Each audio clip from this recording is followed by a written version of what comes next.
go from idea to a deployed app without touching DevOps. In this video, I'll show you how VibeOps makes it happen by building an interactive game with just one prompt. First, create a new project in VibeOps. Give it a name and a description. And then you should get a pop-up that will guide you with the integration.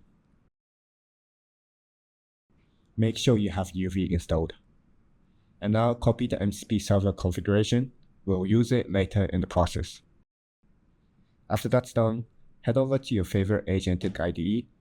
In this demo, I'll be using Cursor. Once you create a new project, go to Cursor setting under Tools and Integration. Add or edit the MCP server and paste the copied configuration into the mcp.json file. To enable the MCP server, toggle the server off and on until the ACI VibeOps server is green. When you see 3 functions pop up, then you know it's working. Now let's create the game. At this stage, how you prompt Cursor will determine the quality of your final product. You want to be clear and specific about what you want your website to do to get the best result. Before we start generating the web app, in Cursor chat settings, enable agent mode and choose Cloud4 Sonnet as the LLM. And now, let's run it.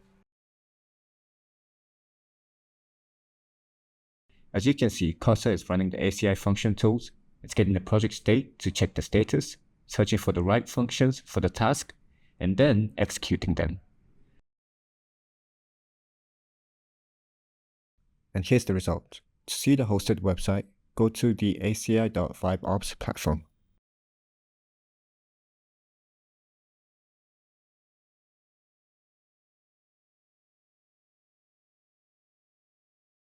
And just like that, we've created an interactive game using VibeOps.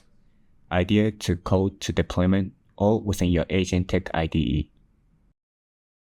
Finally, if you want to start building with VibeOps, head to our website to join the waitlist.